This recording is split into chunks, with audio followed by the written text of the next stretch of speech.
Hello students, myself Deshmukh Singh, Assistant Professor Chemistry, Government College Dholpur. आप सभी का मेरे YouTube प्लेटफॉर्म पर स्वागत है। आज हम एक नए रीअरेंजमेंट के बारे में बात करने वाले हैं जिसका नाम है नेबर रीअरेंजमेंट। आइए वीडियो के द्वारा इसे समझने का प्रयास करते हैं। लास्ट वीडियोज में हमने कार्बन टू नाइट्रोजन माइग्रेशन के रीअरेंजमेंट के डिफरेंट एग्जांपल्स देखे थे। उनमें हमने बेकमान रीअरेंजमेंट, हॉफमान रीअरेंजमेंट, कर्टिस रीअरेंजमेंट और सिमिट रीअरेंजमेंट की बात की है। और हमने ये देखा था कि सिमिट रीअरेंजमेंट जो है वो सबसे ज़्यादा यूजफुल है कर्टिस और हॉफमैन रीअरेंजमेंट से, और उसका रीजन भी हमने देखा था कि वो रीअरेंजमेंट क्यों ज़्यादा यूजफुल है। ऐसा ही कार्बन टू नाइट्रोजन माइग्रेशन से रिलेटेड एक नया रीअरेंजमेंट जिसका नाम है नेबर रीअरेंजमेंट, उसे देखने का ट्राई करते हैं। सबसे पहले बात आती है कि इस रीअरेंजमेंट में रिएक्टेंट क्या होता है। तो रिएक्टेंट आपका होता है कीटो ऑक्सिम टोलुइन सल्फोनेट। कीटो ऑक्सिम टोलुइन सल्फोनेट। कीटो ऑक्सिम से मतलब है एक होगा कीटोन, और ऑक्सिम कब बनता है जब हम किसी कार्बोनिल कंपाउंड की रिएक्शन हाइड्रोक्सिल एमीन के साथ कराते हैं तो कंडेंसेशन रिएक्शन होती है, और कंडेंसेशन रिएक्शन से हमारा बनता है ऑक्सिम।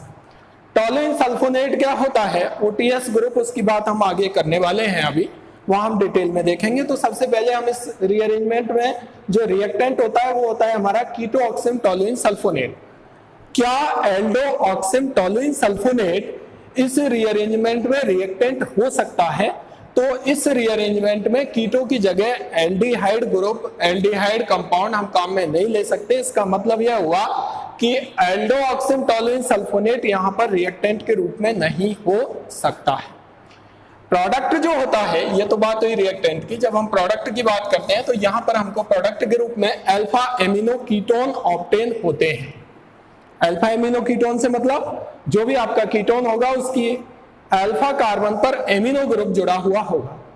ये सबसे बेस्ट मेथड है, best method for preparation of alpha amino ketone, that is called neighbour rearrangement. ये रिएक्शन जिसकी प्रेजेंस में होती है, जो मीडियम या एज ए कैटलिस्ट जो यहाँ वर्क करता है वो हमारा होता है कोई एल्कोक्साइड, मान लीजिए एथोक्साइड। एथोक्साइड से मतलब है C2H5O माइनस, OR माइनस, या कोई एल्किल लिथियम होता है। एल्किल लिथियम का मतलब होता है RLI।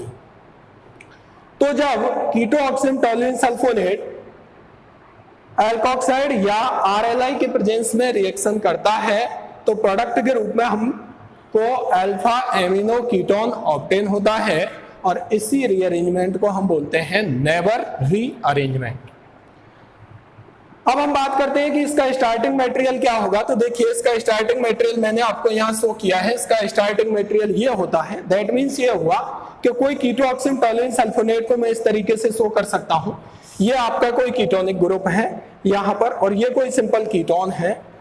यहां पर देखिए आप, ये जो R है वो R एल्किल भी हो सकता है, एरिल भी हो सकता है, और हाइड्रोजन भी हो सकता है, जबकि R डैश एल्किल और एरिल हो सकता है, हाइड्रोजन कभी नहीं हो सकता। दैट मीन्स ये जो बात है R dash is not equal to hydrogen. यदि ये हाइड्रोजन होगा तो ये केस किसका हो जाएगा, फिर एल्डो ऑक्सिम टोलुइन सल्फोनेट का हो जाएगा। और मैंने आपको पहले ही बताया है कि एल्डो ऑक्सिम टोलुइन सल्फोनेट इस रीअरेंजमेंट को शो नहीं करते हैं, इसलिए ये जो R डैश है वो कभी भी हाइड्रोजन नहीं रहेगा। यदि हाइड्रोजन रहेगा तो वो कीटो ऑक्सिम टोलुइन सल्फोनेट नहीं होगा, एल्डो ऑक्सिम टोलुइन सल्फोनेट होगा। और जब एल्डो ऑक्सिम टोलुइन सल्फोनेट होगा तो वो नेबर रीअरेंजमेंट को शो नहीं करेगा। इसलिए मैंने लिखा है R dash is not equal to H। ये R डैश या तो एल्किल हो सकता है या एरिल हो सकता है, हाइड्रोजन नहीं हो सकता। ये R एल्किल, एरिल और हाइड्रोजन हो सकता है क्योंकि यहां पर हमारा कीटोन ग्रुप जुड़ा हुआ है। अब हम बात करते हैं कि ये जो कीटोऑक्सिम टोलुइन सल्फोनेट है वो बनता कैसे है।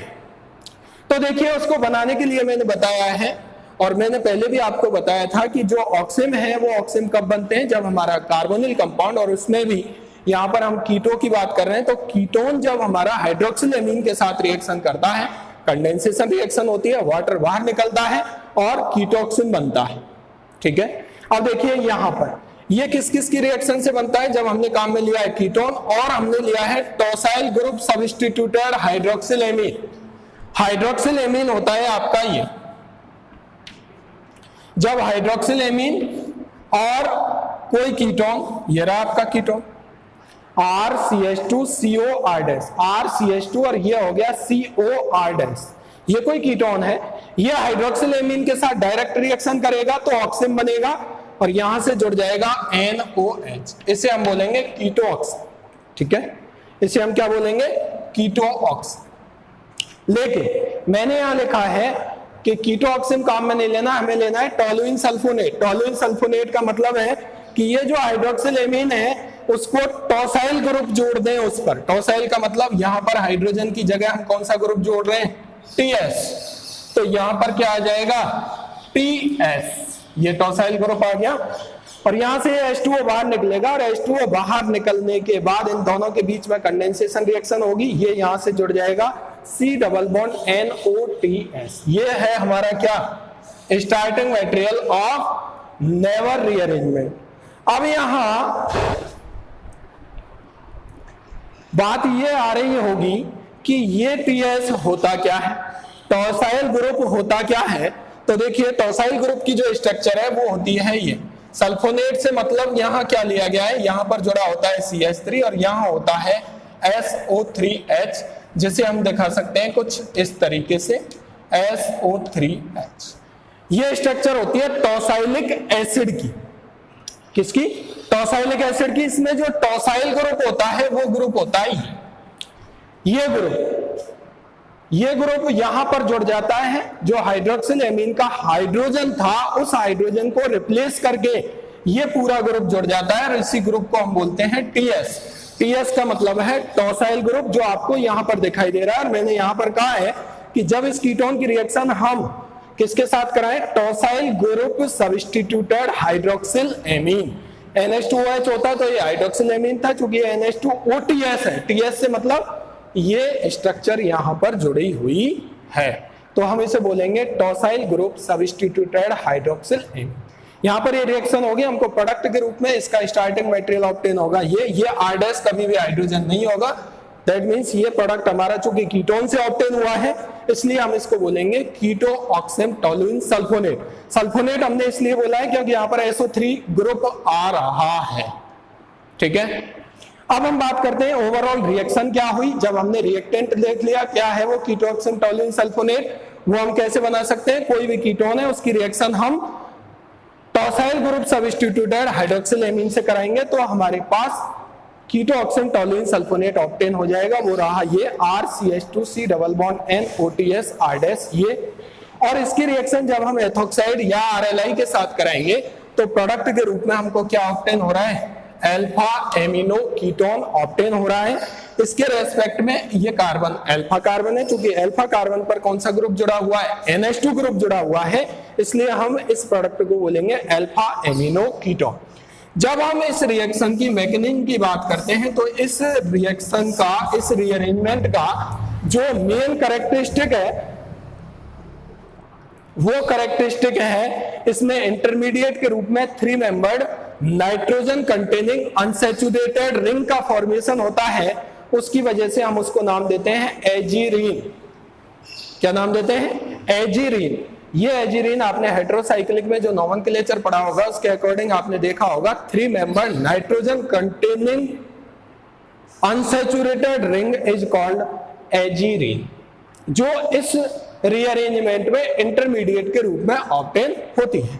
आइए यहां तक डिस्कस करने के बाद जब हम कोई कीटोऑक्सिम टोलुइन सल्फोनेट लेंगे उससे हमको प्रोडक्ट के रूप में अल्फा एमिनो कीटोन ऑब्टेन हो रहा है, उसकी मैकेनिज्म क्या होती है उसको डिस्कस करते हैं।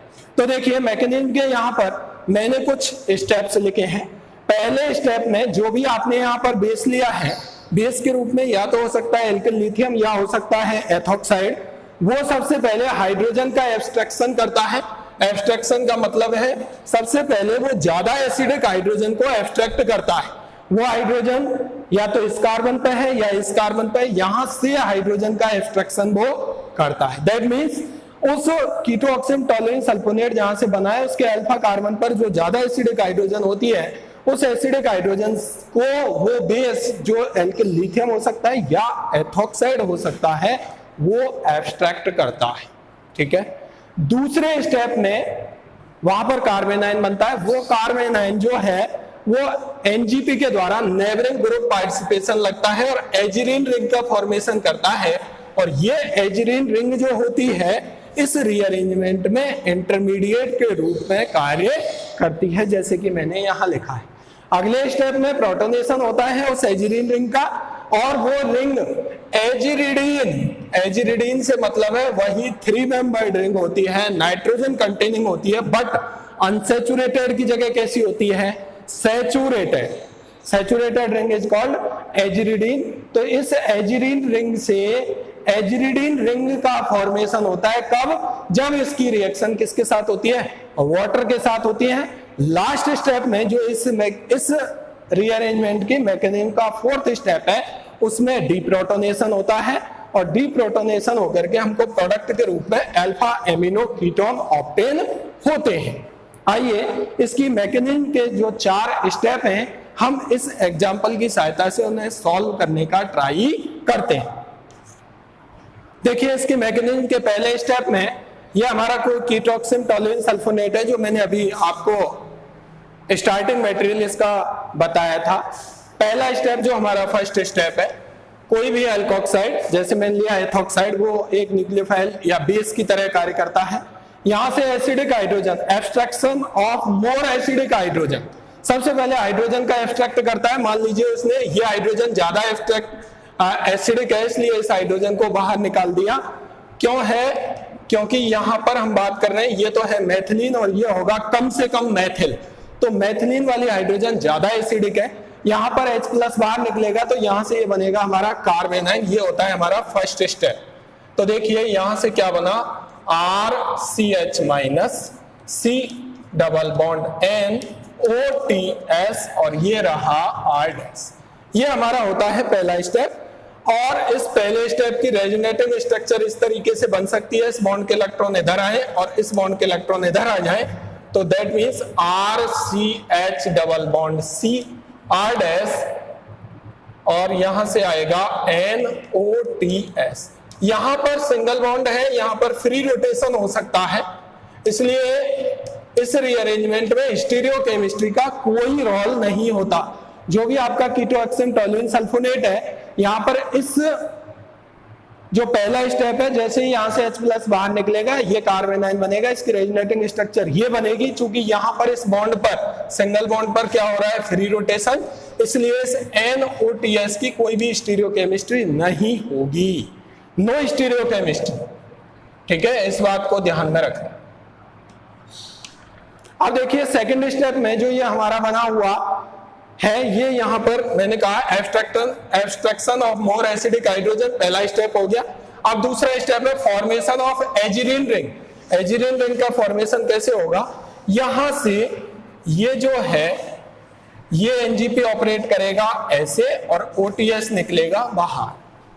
क्या होगा, OTS बाहर निकलेगा, दैट मींस हम यहां से कहेंगे -OTS। ठीक है, और यहां पर लिखेंगे हम NGP, और यही हो रहा है कार्बन टू नाइट्रोजन माइग्रेशन हो रहा, एक तरीके से शिफ्ट हो रही है, रीअरेंजमेंट हो रहा है। अब यहां से जब आप बात करोगे तो ये बनेगा RCH और इस C का बॉन्ड इसके साथ बन गया, ये रहा N और ये रहा R'।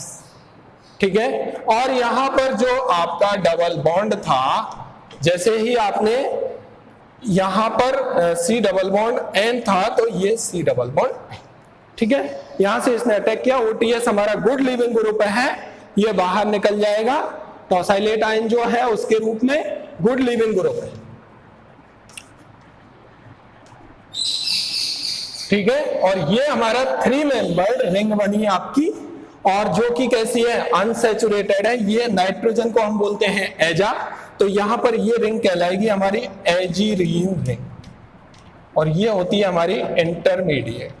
ठीक है, इंटरमीडिएट ये होगा हमारा सेकंड स्टेप। अब सेकंड स्टेप के बाद जैसे यहां पर एनजीपी ऑपरेट हुई, तीसरा जो स्टेप है मैंने कहा है आफ्टर प्रोटोनेशन, अब होता है इसका प्रोटोनेशन। प्रोटोनेशन का मतलब H+, ये H+ कहां से आया, जो बेस ने सबसे पहले लिया था, वो H+ वापस से यहाँ नाइट्रोजन का बेसिक नेचर है, तो ये H+ अट्रैक्ट कर लेता है, मोर इलेक्ट्रोनेगेटिव है, तो यहां से ये C और ये R' और ये रहा डबल बॉन्ड और ये रहा, और यहां पर आ जाता है H, और ये लिखेंगे हम इसको प्रोटोनेटेड एजीरीन रिंग। ठीक है, यहां से नाइट्रोजन की वैलेंसी 4 हो गई, इस पर पॉजिटिव आ गया 1 2 3 एंड 4। ठीक है, ओके। अब यहां से आफ्टर प्रोटोनेशन हो गया, ये एजीरीन रिंग जो है वो किस में कन्वर्ट होती है, एजिरिडीन रिंग में कन्वर्ट होती है। किसकी रिएक्शन से, वाटर की रिएक्शन से। अब यहां पर वाटर अटैक करता है, और वाटर अटैक करने के बाद वाटर कहां पर अटैक करेगा, तो देखिए वाटर अटैक करेगा क्योंकि इस नाइट्रोजन की नाइट्रोजन यहां पर पॉजिटिव चार्ज है, तो इस बॉन्ड के इलेक्ट्रॉनों को ये अट्रैक्ट करता है, तो H2O अटैक करता है यहां पर। 3 मेंबर्ड रिंग है, कितने मेंबर्ड रिंग है, 3 मेंबर्ड रिंग है। रिंग स्ट्रेन होता है, इस रिंग की रिंग ओपनिंग होगी, और जब रिंग की रिंग ओपनिंग होती है तो हमेशा कोई भी न्यूक्लियोफाइल बैक साइड अटैक करता है। मान लीजिए रिंग बन रही है इस फेस से, तो बैक साइड अटैक, मान लीजिए रिंग बन रही है नीचे से, तो अटैक होगा ऊपर से। कौन करेगा अटैक, न्यूक्लियोफाइल अटैक करेगा, न्यूक्लियोफाइल के रूप में ये अटैक करेगा इस कार्बन पर, इस बॉन्ड के इलेक्ट्रॉन आएंगे इधर, तो उसके बाद जो आपका प्रोडक्ट बनेगा वो प्रोडक्ट होगा RCH, ये रहा COH2 और ये रहा पॉजिटिव, और ये है R', और यहां से ये रहा N और ये हो जाएगा H, और ये आ जाएगा सिंगल बॉन्ड टूट जाएगा, इसका पॉजिटिव चार्ज खत्म हो जाएगा, H2O का अटैक हो गया, ऑक्सीजन पर पॉजिटिव चार्ज आ जाएगा। यहां से फिर क्या होगा, माइनस, यहां से क्या होगा, H+ बाहर निकलेगा, ये वाला, यहां से ये H+ बाहर निकलेगा, और H+ बाहर निकल के कहां जुड़ जाएगा, यहां पर। दैट मीन्स ये हुआ कि यहां से जो प्रोडक्ट बनेगा RCH COH, और ये रहा R', क्या रहा R', और यहां से ये नाइट्रोजन H और H, एक H पहले से ही था, तो इस नाइट्रोजन पे आ जाएगा पॉजिटिव चार्ज, -H+, और यहां से हम लिख सकते हैं प्रोटॉन ट्रांसफर। ठीक है, यहां से प्रोटॉन ट्रांसफर हो जाएगा, और प्रोटॉन ट्रांसफर होने के बाद अब यहां से क्या होगा, ये वाले बॉन्ड के इलेक्ट्रॉन इधर आए, C double bond O generate होगा, जो कि थर्मोडायनेमिकली मोर स्टेबल होता है, और इस बॉन्ड के इलेक्ट्रॉन आ जाए इधर। ठीक है, नाइट्रोजन का पॉजिटिव चार्ज हो जाए खत्म, तो यहां से प्रोडक्ट क्या बनेगा वो आप देखिए, RCH, और CH से कौन जुड़ गया, NH2, और यहां कौन जुड़ गया, CO, कौन जुड़ गया, CO, और CO जुड़ने के बाद ये -H+, ये जो H है वो बाहर निकल जाएगा, इस बॉन्ड के इलेक्ट्रॉन आएंगे CO, और ये बन गया R'। देखिए यहां से क्या स्टेप हुआ, H+ ये जो था वो बाहर निकल रहा है, ये H+ बाहर निकल रहा है, तो C double bond O generate होगा। जैसे ही जनरेट होगा, ये 3 मेंबर्ड जो रिंग है एजिरिडीन, ये क्या बन गई, सैचुरेटेड रिंग है। सैचुरेटेड रिंग का नाम क्या होता है, एजिरिडीन, 3 मेंबर्ड रिंग, ये बन गई यहां से, और ये 3 मेंबर्ड रिंग खुलेगी, तो ये आपका प्रोडक्ट बन जाएगा। प्रोडक्ट क्या है आपका, अल्फा एमिनो कीटोन। तो देखिए इसकी मैकेनिज्म को अब मैं दोबारा से रिपीट कर देता हूं। ये कोई कीटोक्सिन टॉलरेंस सल्फेनेट है, जो भी बेस है सबसे पहले मोर एसिडिक हाइड्रोजन को लेगा, हो सकता है इस कार्बन पे, हो सकता है इस पे, क्योंकि यहाँ पर मैथिलीन वाली हाइड्रोजन ज्यादा एसिडिक है, तो यहां से ले ली, कार्बन बना। उसने यहाँ पर स्टीरियोकेमिस्ट्री का कोई केस नहीं होगा, फ्री रोटेशन है। यहां से इसने अटैक किया, OTS को बाहर किया, गुड लिविंग ग्रुप है, बाहर हो गया, 3 मेंबर्ड रिंग बनी, अनसैचुरेटेड नाइट्रोजन कंटेनिंग कहलाएगी एजिरीन रिंग, ये रिएक्शन इंटरमीडिएट है।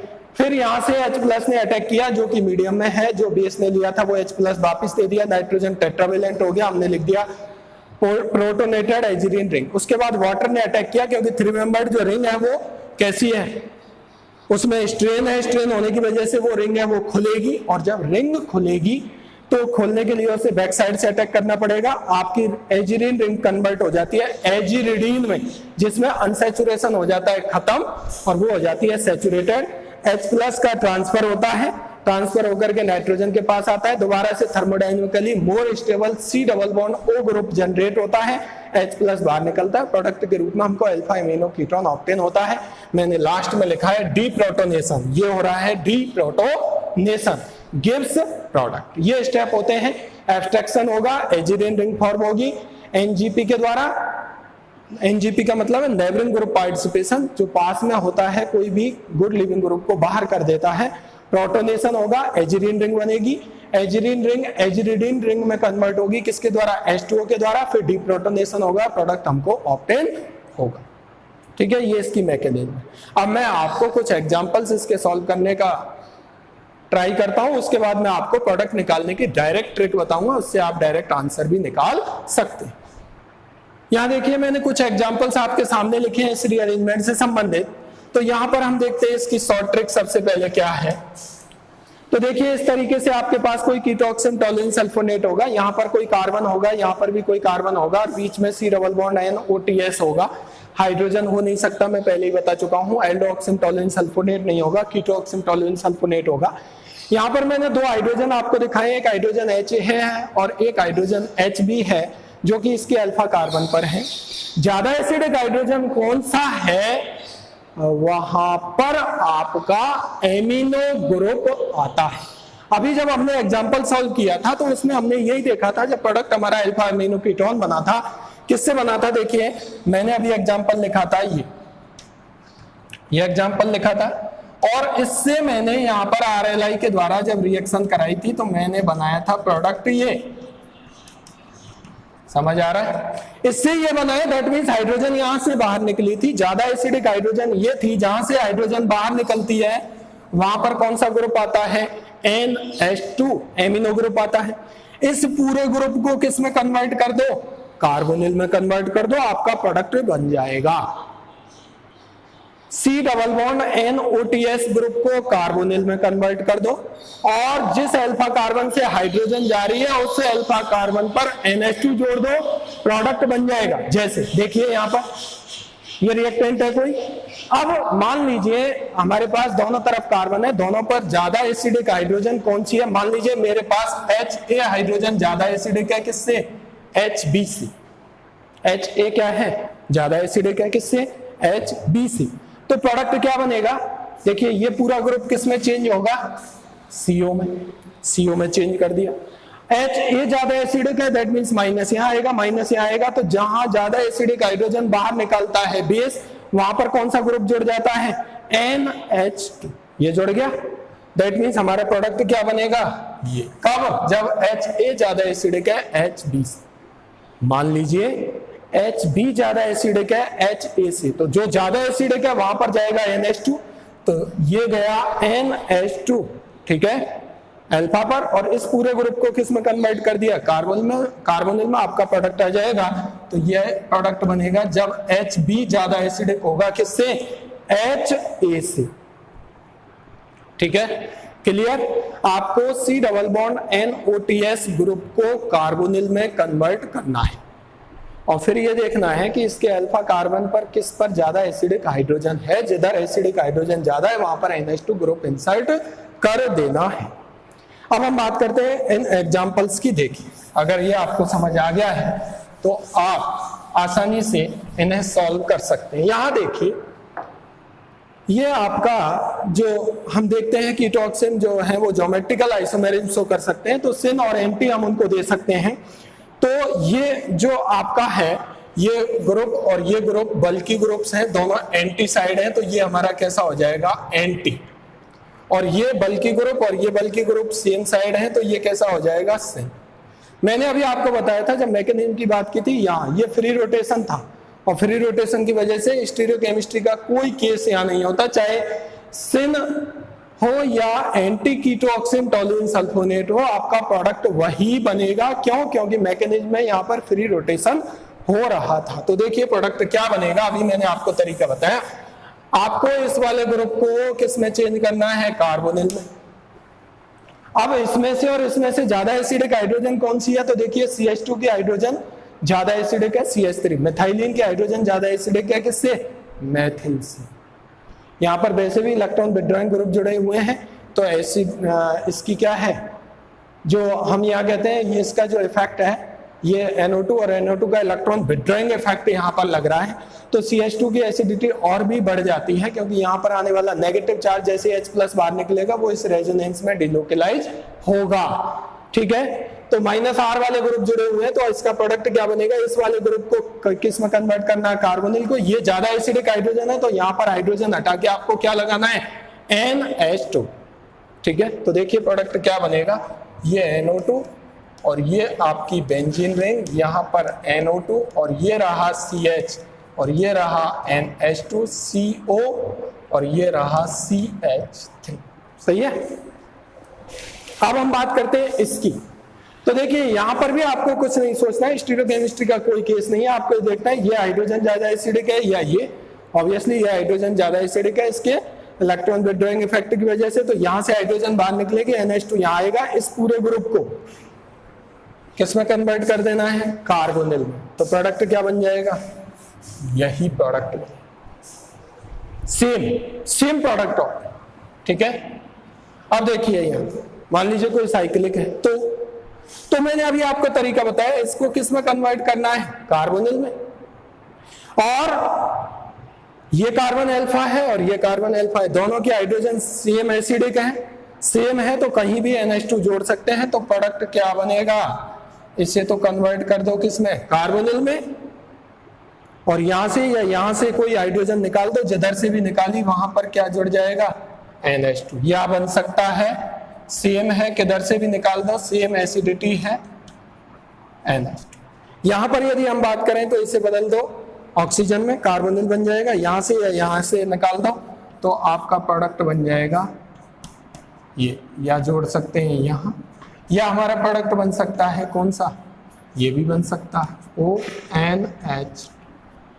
ऐसे डिफरेंट एग्जांपल आप उस शॉर्ट ट्रिक की सहायता से सॉल्व कर सकते हैं। आपको इस वाले ग्रुप को कार्बोनिल में कन्वर्ट करना है, जो ज्यादा एसिडिक हाइड्रोजन है, यदि सेम है जब तो किधर से भी निकाल दो, कोई दिक्कत नहीं है।